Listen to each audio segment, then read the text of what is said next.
నమస్తే శివాభి న్యూస్ కి స్వాగతం. నా పేరు సురేష్. ఈనాటి వార్తల్లోని ముఖ్యాంశాలు.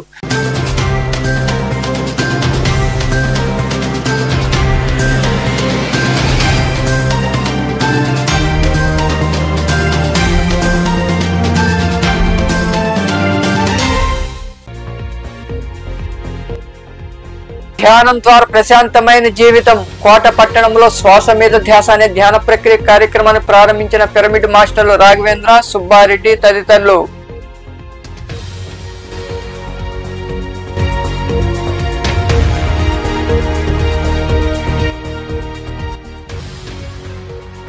వైకాపా కార్యకర్తలపై తప్పుడు కేసులు బనాయిస్తే సహించేది లేదు. వెంకటగిరిలో ఏర్పాటు చేసిన మీడియా సమావేశంలో మాట్లాడిన ఆ పార్టీ నియోజకవర్గ సమన్వయకర్త నేదురుమల్లి రాంకుమార్ రెడ్డి.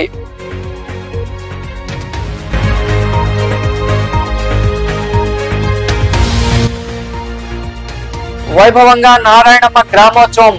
గూడూరులోని సొసైటీలో కొలువైన శ్రీ నారాయణమ్మ పేరంటాల అమ్మవారి ఆలయంలో శాకాంబరి అలంకారంలో భక్తులకు దర్శనం. అనంతరం వైభవంగా అమ్మవారి గ్రామోత్సవం.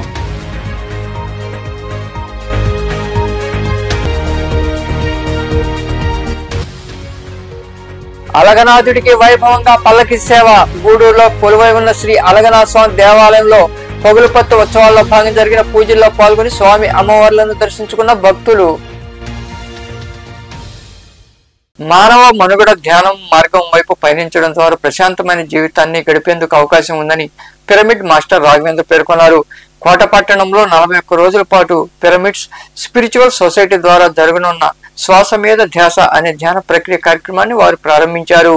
కోట పట్టణంలోని కోటమ్మ తల్లి అమ్మవారి ఆలయంలో ధర్మకర్త నల్లపరెడ్డి జగన్మోహన్ రెడ్డి ఆధ్వర్యంలో పిరమిడ్స్ స్పిరిచువల్ సొసైటీ ద్వారా జరగనున్న శ్వాస మీద ధ్యాస అనే ధ్యాన ప్రక్రియ కార్యక్రమాన్ని మైత్రేయ బుద్ధ పిరమిడ్ ధ్యాన ఆశ్రమ నిర్వాహకులు, ప్రముఖ పిరమిడ్ మాస్టర్లు రాఘవేంద్ర తదితరులు ప్రారంభించారు.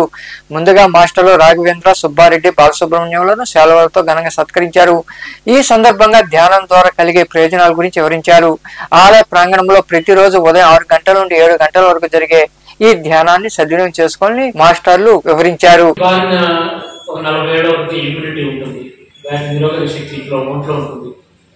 ఆ తర్వాత ఆ కట్టడంతోనే రకరకాల వ్యాధులు వాడిన మానవులు పడటం మనం చూస్తున్నాం. సహజం ఖచ్చితంగా అది మనం అడాప్ట్ చేసేసుకున్నాం. ఇవన్నీ సహజమైనటువంటి విషయాలు. ఇక్కడే పత్రికలు మనకి మన సనాతన ధర్మంలో ఉన్నటువంటి గొప్ప రహస్యం, రోజువారీ జీవితాన్ని వరకు వచ్చే రహస్యాన్ని ఆయన మనకు తెలియజేశారు. యోగ వాసిష్టంలో కూడా వశిష్ఠుడు రామచంద్రుడు చెప్తాడు, రామచంద్ర యోగం చేస్తే దేహశుద్ధి అంటే ఆరోగ్యం, మనోశుద్ధి మానసిక ప్రశాంతత, బుద్ధిశుద్ధి వివేకం, ఏ పని చేయాలి ఏ పని చేయకూడదు, ఎలా జీవితం గడపాలి ఎలా గడపాలి. ఇవన్నీ లాస్ట్లో ఆయన చెప్పాడు ఆత్మసిద్ధి అన్నాడు. మేనిఫెస్టేషన్ ఆఫ్ సోల్ అనేది లాస్ట్లో. ఈ మొదటి 3 ప్రతి మనిషికి రోజు అవసరమే. ఆరోగ్యము, ప్రశాంతత, వివేకం. దేంట్లో పెట్టుబడి పెట్టాలి, ఏ వ్యాపారం చేయాలి, ఏది చేయకూడదు, ఎలాంటి వాళ్ళతో జీవించాలి, ఎలాంటి వాళ్ళతో సహవాసం ఉండాలి, ఇవన్నీ వివేకం, బుద్ధి. కాబట్టి అప్పట్లోనే చెప్పారు. భగవద్గీత కృష్ణుడు యుద్ధంలో చెప్పాడు. ఎక్కడ చెప్పాడంటే యుద్ధంలో చెప్పాడు. యుద్ధం అంతా అయిపోయిన తర్వాత అర్జునుడు కొంతకాలం వైభవగలతాను ప్రతిష్ట అందరూ. ఈ కార్యక్రమంలో పెళ్లూరు కోటేశ్వరరెడ్డి, నల్లపరెడ్డి జగన్మోహన్ రెడ్డి, అల్లం రమణయ్య, ఆవుల సుబ్బయ్య, రాయపు సుబ్రహ్మణ్యం తదితరులు పాల్గొన్నారు. దళితుల విభజన దేశానికి పెను ప్రమాదమని, దళితులను విభజిస్తే దేశం 4 ముక్కలు అవుతుందని మాజీ మంత్రి చింతామోహన్ తెలిపారు. సూళ్లూరుపేటలోని అంబేద్కర్ విగ్రహం వద్ద కాంగ్రెస్ పార్టీ ఆధ్వర్యంలో నిరసన కార్యక్రమం జరిగింది. ఈ సందర్భంగా చింతామోహన్ మాట్లాడుతూ దళితులకు అన్యాయం చేయాలన్న ఉద్దేశంతో ఏపీ ప్రభుత్వం తీసుకుంటున్న చర్యలను తాము ఖండిస్తున్నట్లు పేర్కొన్నారు. విభజించి పాలించాలనే కుట్రలు జరుగుతున్నాయని, కొన్ని దుష్ట శక్తులు సుప్రీంకోర్టుకు వెళ్లి పనికిమాలిన జడ్జిమెంట్ తెచ్చారని మండిపడ్డారు. దేశానికి స్వతంత్రం రాకముందు మహాత్మా గాంధీ గారు, కాంగ్రెస్ పార్టీ, జవహర్లాల్ నెహ్రూ, మరి డాక్టర్ అంబేద్కర్ గారుల కృషి వల్ల దేశంలో అంటరానితనం అనేది కొంచెం తగ్గింది. పూర్తిగా పోలేదు. మరి కొన్ని రాష్ట్రాల్లో ఇంకా బాగా ఉంది, మన ప్రాంతంలో కూడా అక్కడక్కడ ఉంది. మరి ఈ అంటరానితనంలో ఉన్నటువంటి దళితులు వీళ్ళకు రిజర్వేషన్లు కాంగ్రెస్ పార్టీ ఇవ్వడం జరిగింది. 15% రిజర్వేషన్లు, 7.5% గిరిజనులకు ఇవ్వడం జరిగింది రిజర్వేషన్లు. సోనియా గాంధీ, డాక్టర్ మన్మోహన్ సింగ్ల కృషి వల్ల వెనుకబడిన వర్గాలకు 27% రిజర్వేషన్లు ఇవ్వడం జరిగింది. విద్య వారి ఉద్యోగాల్లో కొంతమంది పైకి వచ్చారు. కానీ ఈ మధ్యకాలంలో కొంత కుట్రలు జరుగుతున్నాయి. దళితులను విభజించి పరిపాలించాలని ప్రయత్నాలు జరుగుతున్నాయి. అందులో భాగంగానే సుప్రీంకోర్టుకి కొంతమంది దుష్ట శక్తులు వెళ్ళడం జరిగింది. అక్కడికి వెళ్ళి ఒక పనికి మాలిన చట్టాన్ని ఒక జడ్జిమెంట్ని తీసుకొని వచ్చారు. దాన్ని అడ్డం పెట్టుకొని మన రాష్ట్ర ముఖ్యమంత్రి చంద్రబాబు నాయుడు గారు ఆయన ఒక ఏకసభ్య కమిషన్ని వేశారు. ఆ ఏకసభ్య కమిషన్లో ఉన్నటువంటి మిశ్రా ఆయనకు అంటరానితనం అంటే తెలియదు. ఆయనది ఉత్తరప్రదేశ్ రాష్ట్రం. ఆయన ఎప్పుడు దళితులు వెళ్ళకపోలేదు. ఆయన దళితులకు మంచినీళ్ళు కూడా ఇవ్వనటువంటి వ్యక్తిని తీసుకొని వచ్చి ఏకసభ్య కమిషన్ వేసి దళితులకు అన్యాయం చెయ్యాలన్న ఉద్దేశంతో రాష్ట్ర ప్రభుత్వం, తెలుగుదేశం, చంద్రబాబు నాయుడు ఉన్నాడు అని చెప్పక తప్పదు. ఎందుకంటే ఆయన తీసుకున్నటువంటి నిర్ణయం. నేను దీన్ని ఖండిస్తున్నాను. చంద్రబాబు నాయుడు నాకు బాగా తెలుసు. 50 సంవత్సరాలుగా ఆయన తెలుసు. ఆయన కాంగ్రెస్ పార్టీ వల్ల మంత్రి అయ్యాడు, ఎమ్మెల్యే అయ్యాడు. అటువంటి వ్యక్తి ఈరోజు రాష్ట్రానికి ముఖ్యమంత్రి అయ్యాడు. ముఖ్యమంత్రి అయ్యి ఆయన చేయాల్సింది ఏంటి? మరి ప్రతి ఇంటిలో ఈరోజు 2 నిరుద్యోగులు ఉన్నారు. వాళ్లకు ఉద్యోగాలు కావాలి. ధరలు బాగా పెరిగిపోయినాయి. ఈ ధరలు తగ్గించాలి. ట్యాక్సులు పెరిగిపోయినాయి, ట్యాక్సులు తగ్గించాలి. ఈ ఆలోచన లేకుండా చంద్రబాబు నాయుడు దళితులను ఖైమా చేస్తున్నాడు. ఇది తప్పు తప్పు తప్పు తప్పు. వైకాపా కార్యకర్తలపై తప్పుడు కేసులు బనాయిస్తే సహించేది లేదని, తప్పులు చేసే అధికారులు రాష్ట్రంలో ఎక్కడున్నా చర్యలు తప్పని ఆ పార్టీ వెంకటగిరి నియోజకవర్గ సమన్వయకర్త నేదురుమల్లి రామ్కుమార్ రెడ్డి హెచ్చరించారు. వెంకటగిరిలోని నేదురుమల్లి నివాసంలో ఆయన మీడియాతో మాట్లాడారు. ఈ సందర్భంగా రామ్కుమార్ రెడ్డి మాట్లాడుతూ మళ్లీ రాబోయేది వైకాపా ప్రభుత్వమేనని, వైఎస్ జగన్మోహన్ రెడ్డి మళ్లీ ముఖ్యమంత్రి కావడం ఖాయమని ఆయన పేర్కొన్నారు. ప్రభుత్వం మారింది. ఎన్నికల తర్వాత కొంచెం సమయం ఇచ్చి ఎలా ప్రభుత్వాన్ని నడుపుతున్నారు. కొత్తేమీ కాదు, పాత నాయకులే. కానీ మరీ వరి తగ్గించి పాత పద్ధతులకే అలవాటు పడ్డ పాత పద్ధతులను అవలంబిస్తూ అన్యాయాలు, అక్రమాలు, దోపిడీలు, దౌర్జన్యాలు, ఇది ఈ కూటమి ప్రభుత్వం యొక్క పాలన. 6 నెలలు సమయం ఇచ్చి చూద్దామంటే కొత్త సంవత్సరం పండుగ తర్వాత మాట్లాడదామని. కానీ ఎప్పటికప్పుడు జరుగుతున్న అన్యాయాల్లో మీ ముందుకు విలేకరుల ముందుకు వచ్చి చెప్పడం జరిగింది. జగన్మోహన్ రెడ్డి గారి జన్మదినాన్ని డిసెంబర్ 21 ఇక్కడ వెంకటగిరి టౌన్లో మా కార్యకర్త పేచిరాజుని ఉదయం 5 గంటలకి ఇంటికి వచ్చి తలుపు తట్టి నిద్రపోతున్న అతన్ని స్టేషన్ తీసుకుపోవడం జరిగింది. వెంటనే అతని భార్య, అతని తమ్ముడు అతను తీసుకువెళ్తున్న పోలీస్ జీప్ను వెంబడించి స్టేషన్ పోవడం జరిగింది.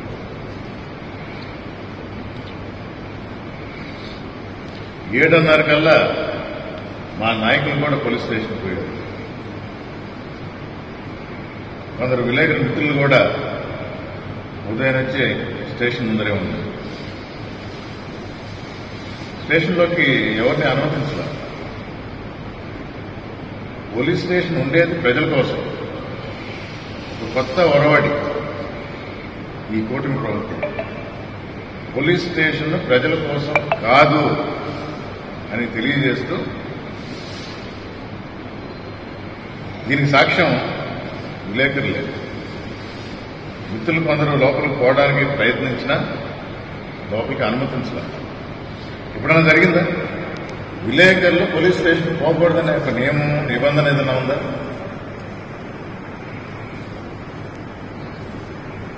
పర్టికులర్ గా లోపలికి పోయిన తర్వాత ఒక సిఐని కలవాలన్నా, ఒక ఎస్హెచ్ఓని కలవాలన్నా పనిలో ఉంటే వెయిట్ చేయమంటుంది. కానీ పోలీస్ స్టేషన్ ఎంటర్ అయిన తర్వాత వెయిటింగ్ లాగా ఒక బెంచీలో కుర్చీలో ఉన్నాయి. ప్రజల కోసం రిసెప్షన్ అంటారు, అసలు లోపలికి అడుగు పెట్టనే లేదు. ఆ రోజే ప్రెస్ మీట్ పెట్టి చెప్పిన, దొంగ కేసు బనాయిస్తున్నారు, తప్పుడు కేసు పెడుతున్నారు, ఆలోచిస్తూ ఉంటారు. ఆ రోజు చెప్పాం, పరిశీలిస్తున్నాం, ఆలోచిస్తున్నాం. కోట మండలంలోని విద్యానగర్ ఏర్పాటైన ఎన్బీకేఆర్ ఇంజనీరింగ్ కళాశాల పనిచేస్తున్న నాన్ టీచింగ్ స్టాఫ్ ను కళాశాల యాజమాన్యం ఇబ్బందులకు గురి చేస్తున్నట్లు చేస్తున్న ఆరోపణలో వాస్తవం లేదని ఆ కళాశాల డైరెక్టర్ విజయ్ కుమార్ రెడ్డి తెలిపారు. కళాశాల ఏర్పాటు చేసిన మీడియా సమావేశంలో ఆయన మాట్లాడుతూ కేసు విచారణలో ఉన్నందున కళాశాల పద్ధతుల్లోని జీతభత్యాలు తీసుకోవాలని ఇప్పటికే నాన్ టీచింగ్ స్టాఫ్ యూనియన్ కు వివరించామని తెలిపారు.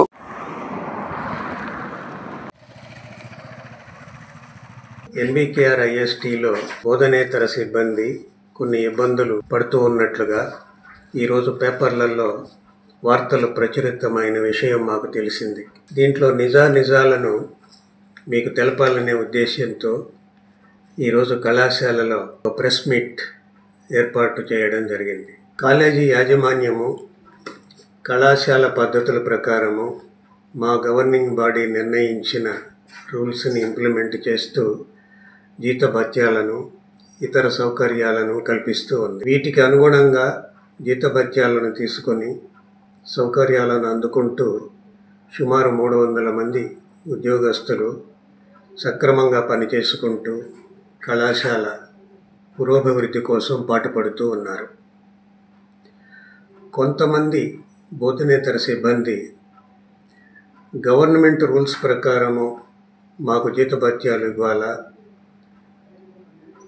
అని వాళ్ళు కోర్టుకు పోవడము, ఆ కోర్టు కొన్ని అంశాలను కళాశాలకు అనుకూలంగా 1-2 అంశాలను యూనియన్కు అనుకూలంగా ఇవ్వడం వలన కళాశాల యాజమాన్యం హైకోర్టును ఆశ్రయించింది.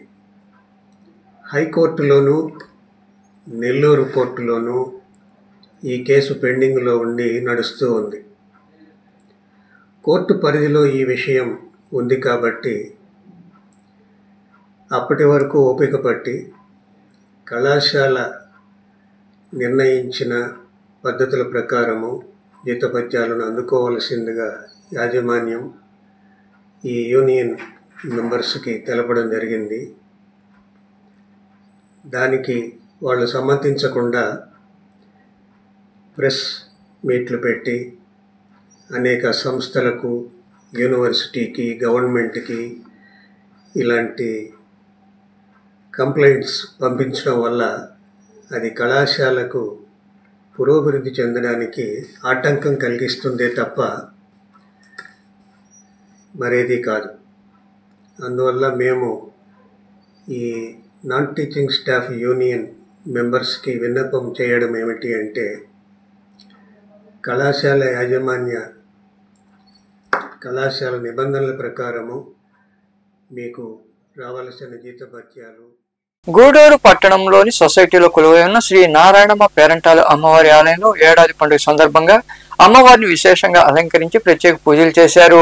వివిధ రకాల పుష్పాలు, పండ్లతో శాకాంబరి అలంకారంలో అమ్మవారు భక్తులకు దర్శనమిచ్చారు. మంగళ వాయిద్యాలు, తెనాలి బ్యాండ్, తప్పెట్లతో పురవీధుల్లో నారాయణమ్మ గ్రామోత్సవం వైభవంగా జరిగింది. భక్తులు అధిక సంఖ్యలో పాల్గొని అమ్మవారిని దర్శించుకుని తీర్థ ప్రసాదాలు స్వీకరించారు.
పట్టణంలో కొలువై ఉన్న శ్రీ కోటమ్మ తల్లి అమ్మవారి ఆలయంలో అమ్మవారికి ప్రత్యేక పూజలు జరిగాయి. భక్తులు పాల్గొని అమ్మవారిని దర్శించుకున్నారు. అనంతరం ఆలయ ధర్మకర్త నల్లపురెడ్డి జగన్మోహన్ రెడ్డి, లక్ష్మీ కవితమ్మ దంపతుల సహకారంతో అన్న సంతర్పణ కార్యక్రమం జరిగింది. ఈ అన్న సంతర్పణ కార్యక్రమంలో భక్తులు పాల్గొని జయప్రదం చేశారు.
కోటపట్టణంలో వెలిసినటువంటి వరాల తల్లి, చల్లని తల్లి, అందరినీ ఆప్యాయతగా ఆదరిస్తున్నటువంటి మహాతల్లి అయిన మన కోటమ్మ తల్లి దేవస్థానం చైర్మన్ గారైన నల్లపురెడ్డి జగన్మోహన్ రెడ్డి గారు పర్యవేక్షణలో ప్రతి శుక్రవారం 2021 సంవత్సరం నుంచి అన్నప్రసాద వినియోగ కార్యక్రమం చాలా చక్కగా జరుగుతుంది.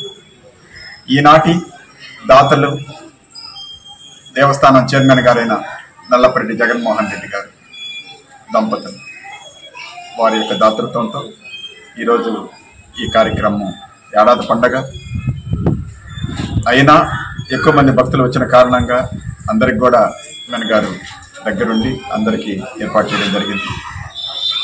ఈరోజు వాస్తవంగా 3 సంవత్సరాల 1 మాసం ఈ కార్యక్రమం తలపెట్టి ఎందరో దాతలు ముందుకొచ్చి ఈ కార్యక్రమాన్ని దిగ్విజయంగా చేస్తున్నందుకు అందరికీ ఈ పండగ సందర్భంగా అందరికీ అభినందనలు తెలుపుకుంటున్నాం. గుడికొచ్చే ప్రతి ఒక్కరికి కూడా శుక్రవారం రోజు ఆకలితో తిరిగి వెళ్ళకూడదు అని చెప్పేసి ఎంతమందికో పేదలకు కావచ్చు, భక్తులకు కావచ్చు, అందరికి కూడా భోజనం పెట్టి పంపిస్తే బాగుండని చెప్పేసి ఆయనకి సంకల్పం అమ్మ ఆశీస్సులతో ఈనాటి వరకు దిగ్విజయంగా జరుగుతుంది. కావున అందరూ కూడా ఆయురారోగ్యాలతో, అష్టైశ్వర్యాలతో, భోగభాగ్యాలతో ఆనందంగా ఉండాలని. గూడూరు పట్టణంలో వెలసిన శ్రీ అలగనాథ స్వామి దేవాలయంలో పగలపొత్తు ఉత్సవాల్లో భాగంగా స్వామి అమ్మవార్లను విశేషంగా అలంకరించి ప్రత్యేక పూజలు చేశారు. అనంతరం మంగళ వాయిద్యాల నడుమ పల్లకి సేవ, ఉంజల సేవ వైభవంగా జరిగింది. భక్తులు పాల్గొని స్వామి అమ్మవారిని దర్శించుకుని ప్రసాదాలు స్వీకరించారు.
నిర్వై దేవతాస్తా సర్వా వేదవిధి బ్రాహ్మణే వసంతి తస్మాత్ బ్రాహ్మణేభ్యో వేదవిధి.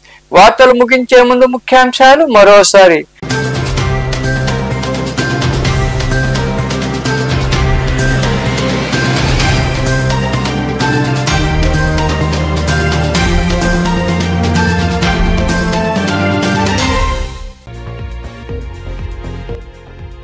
ధ్యానం ద్వారా ప్రశాంతమైన జీవితం. కోట పట్టణంలో శ్వాస మీద ధ్యాస అనే ధ్యాన ప్రక్రియ కార్యక్రమాన్ని ప్రారంభించిన పిరమిడ్ మాస్టర్లు రాఘవేంద్ర, సుబ్బారెడ్డి తదితరులు.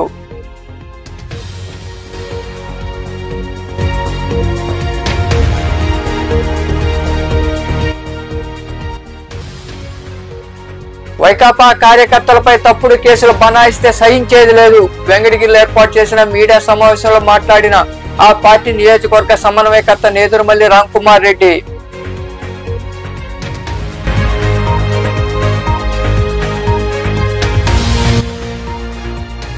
వైభవంగా నారాయణమ్మ గ్రామోత్సవం. గూడూరులోని సొసైటీలో కొలువై ఉన్న శ్రీ నారాయణమ్మ పేరంటాల అమ్మవారి ఆలయంలో శాకాంబరి అలంకారంలో భక్తులకు దర్శనం. అనంతరం వైభవంగా అమ్మవారి గ్రామోత్సవం.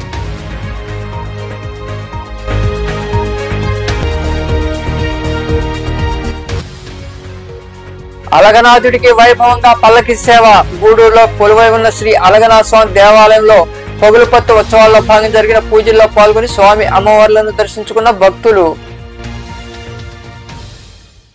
ఈ వార్తలు ఇంతటితో సమాప్తం. తిరిగి ప్రసారమయ్యే శివాభినీసులో మళ్ళీ కలుద్దాం. అంతవరకు సెలవు. నమస్తే.